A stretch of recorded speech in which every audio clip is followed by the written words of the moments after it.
Прывітанне, пры мікрафоне Наста Бойка, і мы ў жывым эфіры Еўрарадыё. Наш сённяшні госць гэта мастак Юры Шуст. Прывітанне. Юра. Юра Шуста.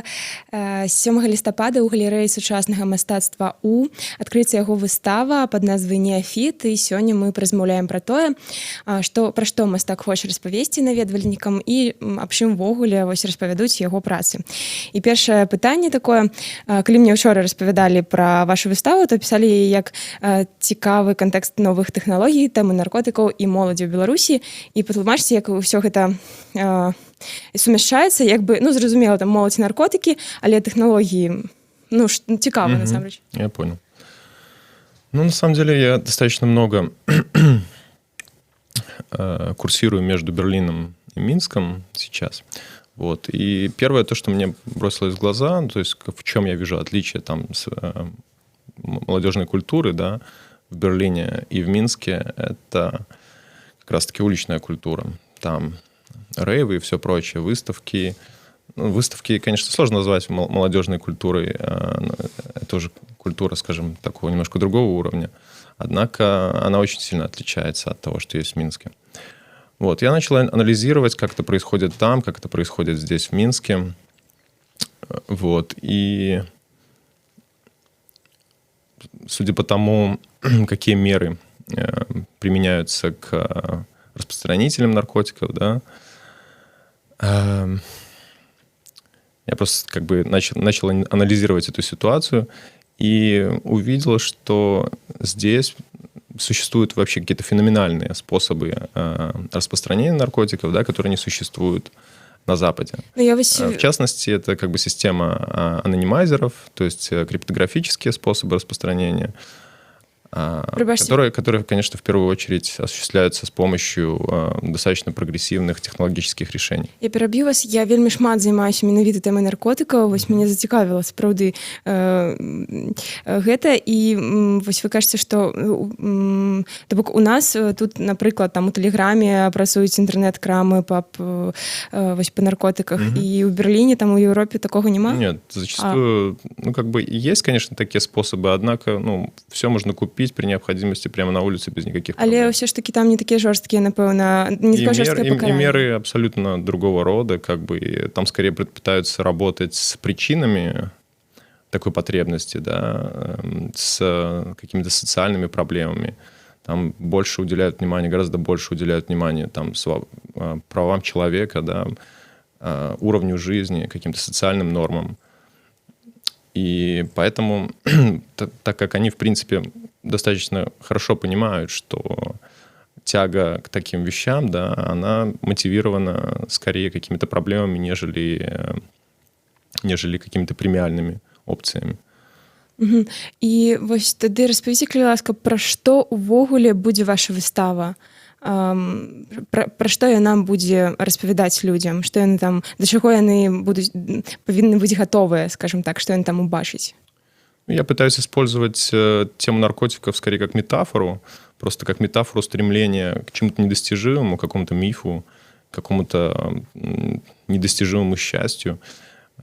И когда я думал об этом феномене, мне в голову пришла мысль, что на самом деле это очень сходно вот с ритуалом поиска папороть кветки, тоже очень такая локальная история.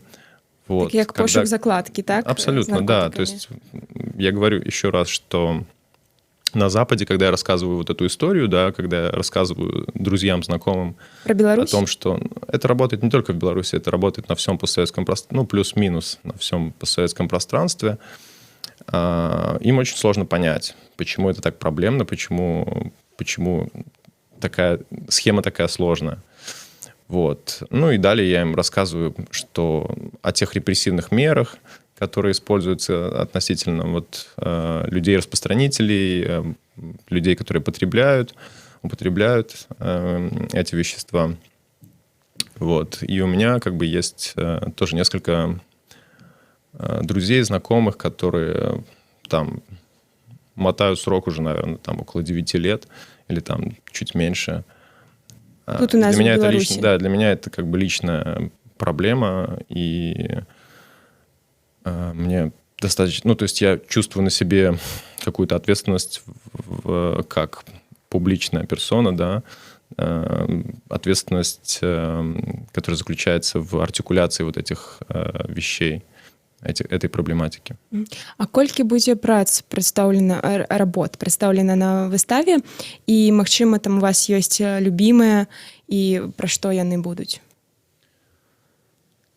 Количество работ, представленных, так, около 6, мне сейчас достаточно сложно прям подсчитать, 6 работ.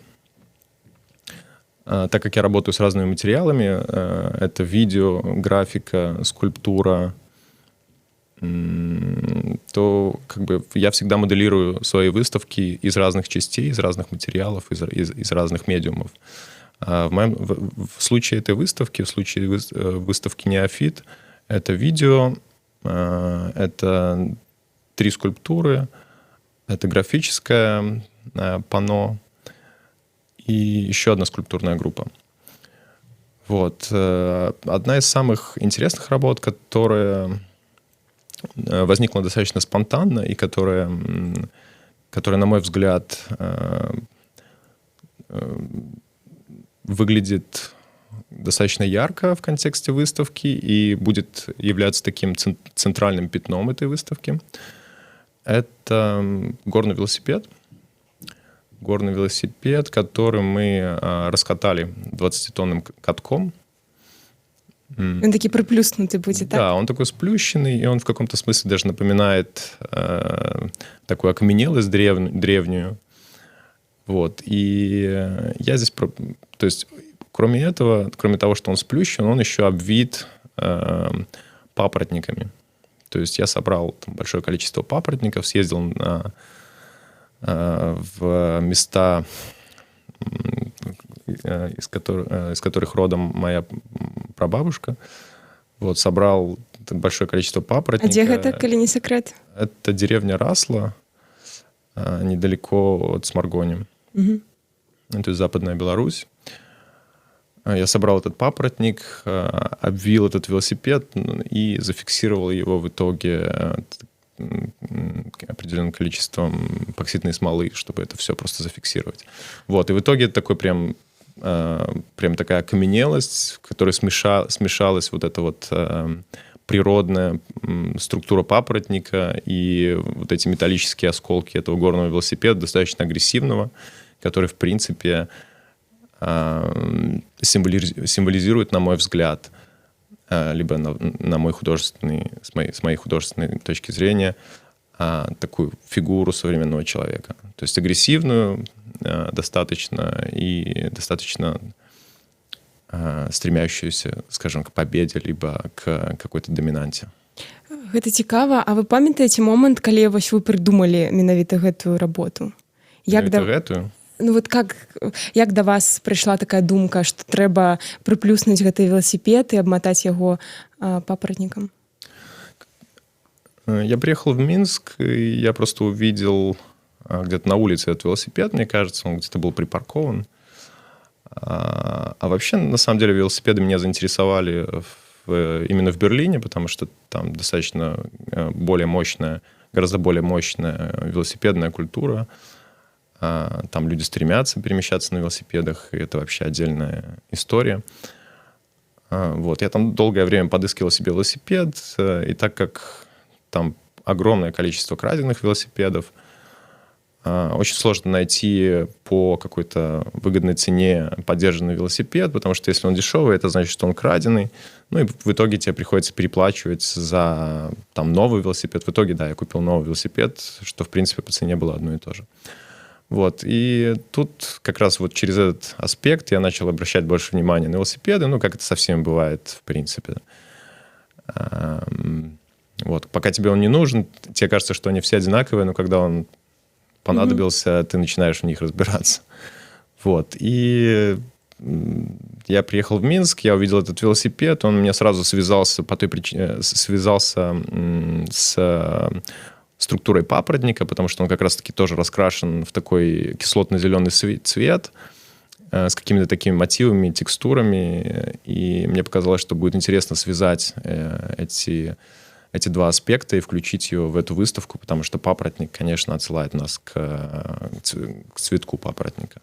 Ну, сапраўды вельмі цікава. Хацелася б, конечно, трапіць на вашу выставу. І вы перад эфірам мне распавядалі пра тое, што у працах спрабавалі артыкуляваць сувязь тэхналогій і грамадства.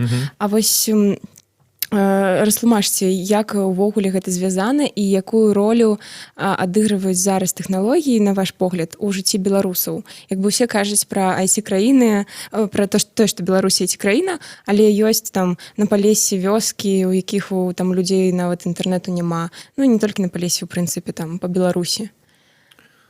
На мой взгляд, отчасти это профанация, да, все эти заявки про IT-краину и все прочее, потому что большинство пользователей, то есть, конечно, в технологическом смысле Беларусь и все постсоветское пространство достаточно прогрессивное, потому что у нас было сильное техническое образование. Но нужно отметить тот факт, что здесь очень много технарей, но креативный сегмент здесь все-таки проседает. Вот. Поэтому каких-то инноваций не так много, на самом деле, в Беларуси, как хотелось бы. Техническая школа, да, сильная. Вот. Люди, если говорить про обывателей, то использование технологий примерно выглядит точно так же, как использование телевизора. То есть в большинстве случаев это очень такие примитивные практики использования технологий, достаточно ограниченные. Вот. И поэтому, более того, большинство, конечно, вообще не понимает, как это все работает, и в каком-то смысле для них это может выглядеть даже как волшебство, я не побоюсь этого слова, потому что так, я згодна с вами. Потому что наше общество очень архаичное в своей сути, и эти вещи так или иначе выявляют себя. Вот. И как раз эти вещи я и пытаюсь запечатлять, почему я делаю ссылку на вот такие древние ритуалы, как поиск папороть кветки. Вось вы ўжо распавядалі пра тое, што да, у вас шмат там сябраў у Еўропе, і мы не казалі пра гэта, але вы зараз жывеце ў Берліне, так. Да гэтага жылі ў Бельгіі, скончылі у тым ліку у Вільнюсе універсітэт, і жылі там у Літве. І чаму ўсё ж такі вы вырашылі зладзіць выставу на радзіме, чаму вы сюды вярнуліся? Вось тут працягну крыху, і калі я прыехала жыць у Мінск 4,5 гады таму, тут увогуле не было куды схадзіць. Не было гэтай культуры, не было так шмат мастацтва, а зараз тут проста выбірай на выходных, куды табе можна схадзіць. І як бы чаму вы вырашылі тут зрабіць выставу, і чаму у Беларусі, у прынцыпе, ну, Беларусь так тармазіць, як так бы мовіць, у развіцці мастацтва? Вырашу, ну, потому что была возможность. Вот, была возможность сделать эту выставку, и я не преминул ее использовать. Более того, как я уже сказал ранее, это достаточно локальная история. Я чувствую на себе ответственность по артикуляции вот тех проблем, которые я озвучил ранее. И я долгое время думал, как это сделать, как подчеркнуть, как выявить эти проблемы, как начать о них говорить. И вот это одна из тех возможностей как раз-таки. А вось што тычыцца таго, што ў Беларусі толькі там, мне падаецца, літаральна год таму пачала развівацца гэта культура, у тым ліку мастацкая. Калі вы вось чулі пра перформанс, які зладзіў мастак Алексей Кузьміш, мне падаецца яго прозвішча, ну, разумееце, да, калі ён выйшаў з шыльдай Міністэрства культуры і там согласен, совсем согласен, вось можна пра гэта пачытаць на Еўрарадыё. І Ну, то бок гэта толькі пачынае з'яўляцца, а вы жывеце ў тым горадзе, які як бы такі цэнтр культурны і там, дзе адбываюцца там рэйвы моладзевыя, вось там, дзе музыка развіваецца вельмі. І вось вы бачыце, напэўна, розніцу паміж Беларусю там і Германіяй і іншымі еўрапейскімі краінамі. Чаму Беларусь як бы там дзесьці ззаді паўзе? Ну, если говорить про рейвы, то разница не такая большая. Если не учитывать тот аспект, что, например, рейв-культура — это вообще, в принципе, такая илlegальная, отчасти протестная культура, которая зародилась в Англии и выполняла немножко другие функции, нежели сейчас. Потому что сейчас это просто entertainment, это просто развлекуха такого рода. Ну, в принципе, это было так и тогда, но так как это зачастую были нелегальные события, они очень часто преследовались законом. Вот. У нас это все легально, у нас это все как бы уже поставлено на такой официальный уровень. Ну и как бы поэтому, конечно, культура рейва отчасти себя дискриминирует в Беларуси, да. Дискредитирует. Дискредитирует, извините. Вот. А что вы еще спросили? Про тое, чаму Беларусь паўзе вось там дзесьці ззаду, и чаму и толькі ўсё пачынае Если говорить про визуальную культуру, то она по-прежнему, да, в такой стагнации. То, что происходит на официальном уровне в современном искусстве, если можно так назвать его, то это... не знаю, как мягче выразиться, достаточно печальная ситуация. Ну, вельми мало выстав. Я именно по той причине, что ситуация в Беларуси такая, я решил переехать в Берлин для того, чтобы просто персонально развиваться и для того, чтобы находиться в конкурентной среде, которая очень сильно влияет на развитие, очень сильно мотивирует тебя на достижение каких-то других целей, другого порядка целей. Вот. И это мое такое личное решение для того, чтобы совершенствоваться в том деле, которое я выбрал.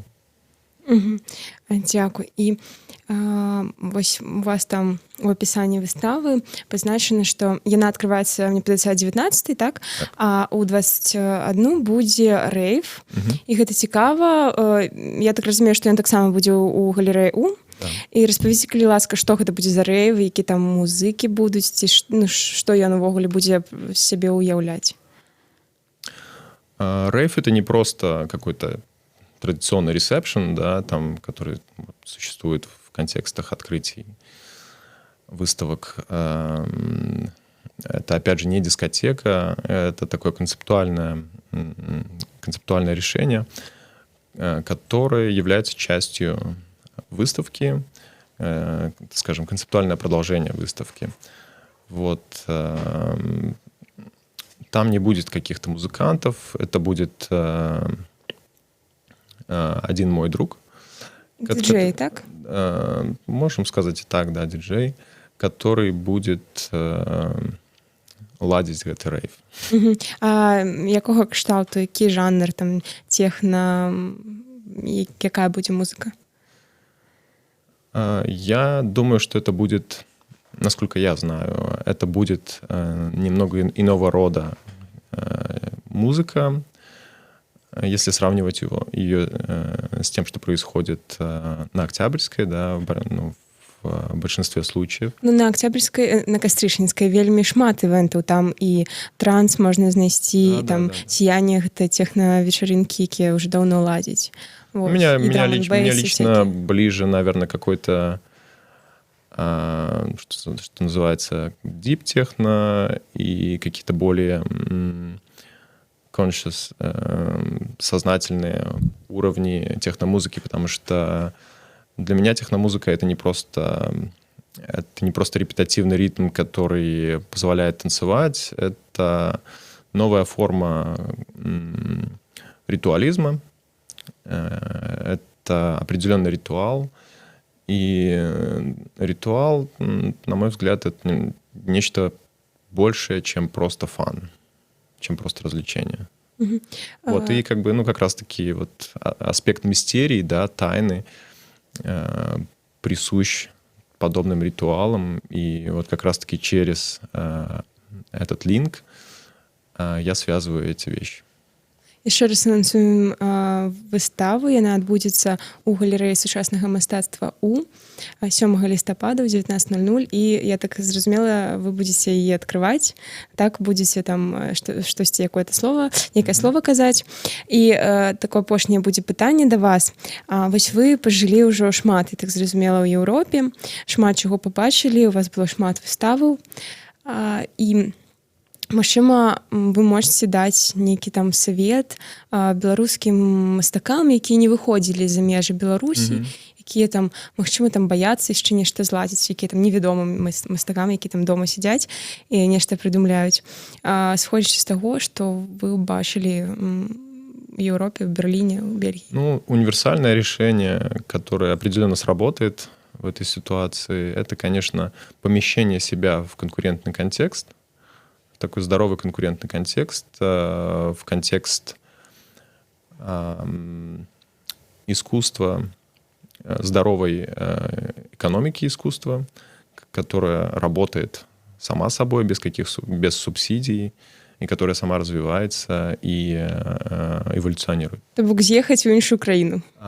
Хотя бы на какое-то время. Не как турист, потому что у нас вот именно такая форма у нас распространена, да, в Беларуси. Там выехать там, на неделю, потратить накопление там, за полгода, обойти там все кафе, там, не знаю, погулять по всем основным улицам. Ну, такой туристический режим. Ну, не знаю, зайти на каких-то пару рейвов, оторваться там по полной программе и вернуться вот таким изможденным на родину и ждать следующего выезда. Это не совсем работает, потому что реальная жизнь, она совершенно другая, она очень сильно отличается от такого туристического режима. Вот. И когда ты проводишь там, ну, на Западе, либо в другой стране, более полугода, например, ты совершенно по-другому начинаешь эти вещи воспринимать, осознавать и ощущать. Вот, поэтому это точно работает, вот эта форма. Я понимаю, что есть проблема визового режима, есть проблема экономического, да, характера. Но, опять же, есть программы, есть школы, куда можно поступить. Ну да, основной проблемой остается экономический вопрос. Ну. Вы думаете про то, как вернуться в Беларусь? Коли-небудь? Я, наверное, перестал себе задавать этот вопрос, потому что я сейчас, как говорится, живу на два города, Минск и Берлин. Я очень часто появляюсь и там, и тут. И меня, в принципе, такой режим устраивает на данный момент. Дзякуй вам вялікі. Я нагадаю, што мы размаўлялі з мастаком Юрыем Шустым, у якога 7 лістапада ў галерэі сучаснага мастацтва У адкрыецца выстава «Неафіт». Калі ласка, прыходзьце. Колькі квіткі каштуюць? Ну, калі на адкрыццё прыйдзеце, то бесплатно. Будзе бесплатна. А потым 3 рублі, мне падаецца. 3,5. 3,5 рублёў. Ну, гэта не шмат для сучаснага мастацтва. Вось, дзякую, Юры, што прыйшлі. Пабачымся на Еўрарадыё.